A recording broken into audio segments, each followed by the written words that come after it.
I have taught many school children to develop the loving relationship with the earth so that it speaks with us. And it teaches, and the littlest things are the greatest teachers. Go sit in the field where it's safe in a quiet place and take maybe a 1 foot square of the earth and study it in complete silence and stillness and watch it, because there is a whole universe here.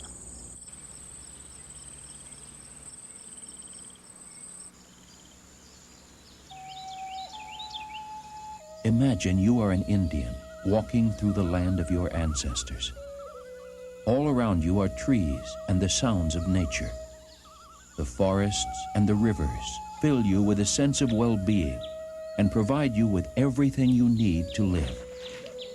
You respect all parts of this natural world, from the smallest insect to the largest bear. You know the chatter of the squirrel and the motion of the deer.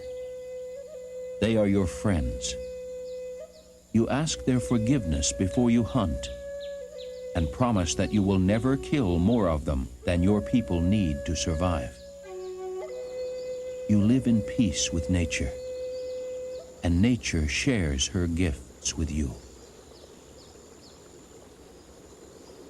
Among the most prized gifts of nature were waterways.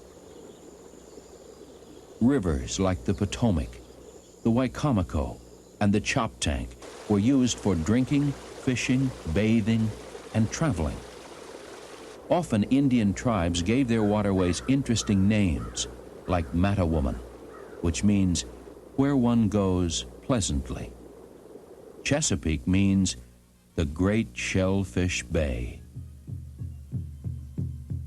Indians in the Maryland region spoke a common language called Algonquin and included tribes like the Piscataways, the Natticokes,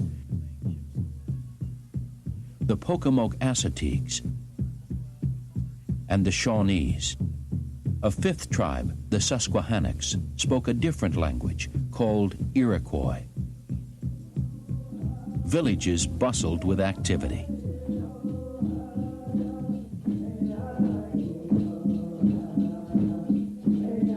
The homes Indians lived in were called longhouses, and they were made by bending young trees and covering them with reeds and bark. Holes were cut in the sides to let in light, and a hole in the top let out smoke from the fire.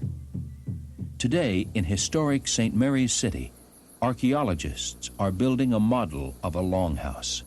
Okay, what we're building here is an Indian longhouse, and this kind of house would have been typical for the Indians living all up and down the coast of what's now the United States. And building a longhouse is not the easiest thing in the world to do because there's so little information left us. The Indians have no written records. The colonists wrote a few things down, the few of them that could read or write. You can probably tell that it's not finished yet. You see that there are no doors on it. Also, there's no smoke hole as yet cut in the top. The English said that these houses were very warm, very dry, but a bit smoky. What they didn't mention, however, though, was all the various materials that the longhouse from which it's constructed, and also the techniques in building it. For instance, how did they bend the trees into the arches that you see? What kind of thatching techniques will shed the rain? What kind of tree bark can you use on the roof that'll shed the rain but also hold up to the weather?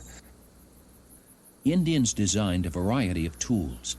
Stone axes and scrapers were used for building longhouses. And a unique drill called a pump drill was used for making such things as pipes made from a soft stone. Indians knew the different types of stone. Some chipped off easily and would be used for arrowheads and spear points. Jim Rohn, a Maryland Park Ranger and a Susquehannock Indian, tells us about other tools. Here I have a tomahawk. It's made from stone. And right here, the bark was wrapped around, and that secured this piece here that was thin so that it would fit into the groove, and that way you had the secured head onto the tomahawk. This was used for war purposes, and it was also used around the lodge for maybe pounding corn and various things of that sort. So it was very, very useful tool in the Indian way of life. This is a sewing kit, and as you will notice here, I have sinew wrapped around the little effigy that's carved in the form of a lizard. The lizard's tail is sharp at the end. That way I can use that as an awl for punching holes in leather. Women were responsible for growing crops such as corn, squash, and beans. Women and children used digging sticks or hoes made of stone, shell, or bone to loosen the soil. Until the fields were ready for harvesting, children helped by gathering berries, chestnuts, and other foods to eat. Everyone, even the youngest child, had a part in the village work. From the age of 10, young boys would be expected to add something to the stew pot from their morning hunting. Indians learned the ways of the animals to help them become expert hunters, trappers, and watermen. And they made their own weapons. This is the finished arrow, and you notice that it has the feathers all applied and tied on. With this arrow, I have my crest on it, which stands for earth, sky, and water. That way, if I should shoot an animal and another Indian shot the animal, then what happens, well, I could easily identify it with my crest. What I have here is a hunting arrow. As you'll notice that the stone point on the hunting arrow does not have the barbs on it that the war arrow would have. Because with the hunting arrow, we want the game to be able to rub up against a tree and rub out the arrow, or maybe possibly pull it out with their teeth, and the animal could then go on living. In this turtle shell, I have 2 fish hooks. They are made from bone to show you that we did not waste anything from the animal that we took. We made use of everything. The bone from the animal was made in the form of this fish hook that I can use to catch fish with. Indians constructed underwater fences called weirs to trap turtles, fish, and other seafood. They used baskets or nets with long handles to remove the fish from the weir. They also fished with spears and hooks. Canoes carried Indians over the water for hunting, fishing, and just traveling about. Indians made these canoes from the trunks of large trees. First, one side was set on fire. After it burned for a while, the fire was put out. Then they dug out the burned wood with clam shells or sticks. They repeated the burning and digging process until the tree was completely hollowed out, and it became a dugout canoe. Other activities in village life included making clay pots for cooking.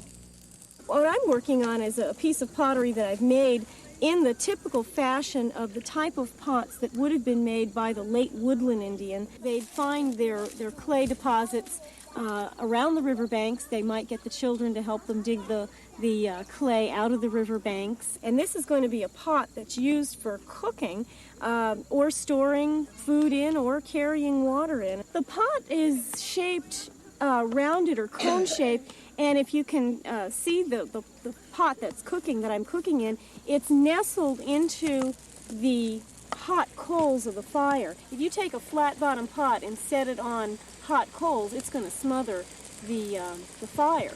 The women would keep the pot on, and whenever anybody was hungry, they would just scoop out what they wanted with maybe a turtle shell scoop or a wooden ladle or scoop that they had made, and spoon it into a ceramic or a wooden platter or dish, and happy eating.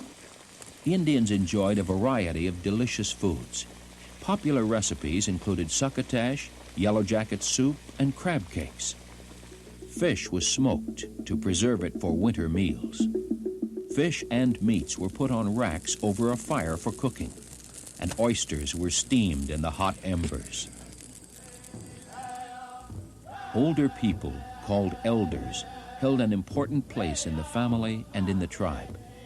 They showed the children how to hunt and farm and told them stories about being good and brave. Children were also taught a variety of games. Oh, well, we have a lot of games that are still modern-day games. Archery, foot races. They had marbles to play with back in those days. We have stone marbles. Skiing, bobsledding, and things were things that we did hundreds of years ago that have been picked up. We had our own forms of ball games. Straw was stuffed into a rawhide ball and sewed together, and the men would play games with these.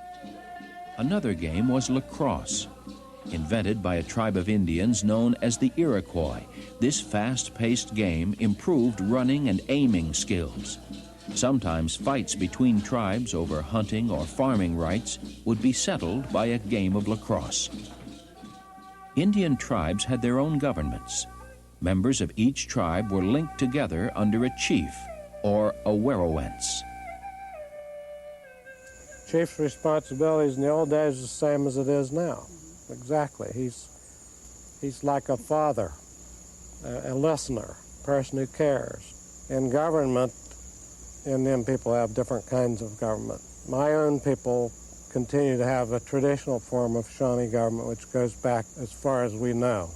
We have 12 clans, each represented by a clan mother and a clan chief. Indians made trails for trade routes with other tribes. These paths became the country's first roads and linked the Shawnees with the Susquehannocks and the Pocomoks with the Nanticokes. At times, the trails doubled as warpaths. The Piscataways built forts to protect themselves against northern tribes like the Susquehannocks. When English settlers sailed up the Potomac in 1634, the Piscataways looked to these newcomers for protection against the Susquehannocks. The English had come seeking religious freedom and asked the Indians for permission to settle in this new land. The Indians told the settlers about a village to the south which was being abandoned by one of the tribes. So the English moved in and called the site St. Mary's City. It later became the state's first capital. The Indians taught the settlers how to survive in their new home by growing crops like corn, beans, squash, and tobacco. They also taught the English how to use fish to fertilize the soil and showed them how to eat oysters and cook crabs. The settlers learned many new things from the Indians. For 20 years, the Indians and the settlers lived in friendship and peace. But the differences in their beliefs about land soon became a serious problem. When the Europeans came, they had a tradition already of land ownership, which in legal terms is called in fee simple. Okay, that's to have a deed to the land. The Indian people thought this was very strange. The earth is perceived as the mother, the true mother of the Indian people. The herbs that heal us, the plants that we eat for food and medicine come from her. Therefore, the Indian people could not conceive of owning the earth. Because the settlers wanted to own land, Maryland Indians were forced to move from their homes into an area chosen for them, called reservations. But even this land was taken away from the Indians bit by bit. Many of the Indians left Maryland because of the way they were treated. Some who stayed behind hid in swamps, like the Zakiah Swamp in Charles County. The English were demanded that the Indians learn to speak English, live the English way, do English jobs, wear English clothes. Those who stayed in Maryland lived quiet lives and kept to themselves to avoid trouble. Even today, people are not aware that Indians live here. But members of more than 60 tribes, including the Lumbees, Cherokees, and Sioux, live in Maryland.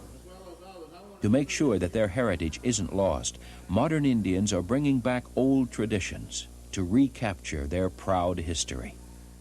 These modern-day members of the Piscataway tribe are singing an old Algonquin song.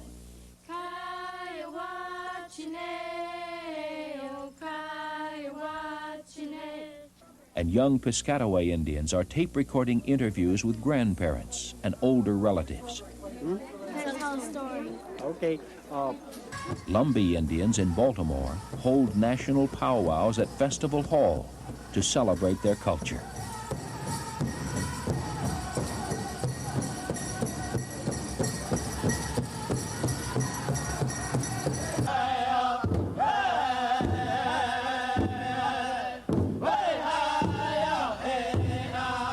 It's the heartbeat, like of the universe. It will stir your blood. When we sing and dance, we are living our history and bringing it into the present. And we are healing the earth. We're singing to the earth. In 1988, Indians worked hard for the passage of state law, which honored their many contributions to Maryland's history and culture. Maryland Indians can be found today all over the state, attending local schools and working in a variety of jobs.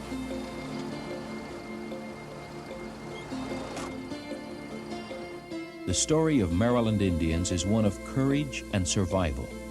Many of their ways are a part of our American culture, in the sports we play, the foods we eat, and the crops we grow.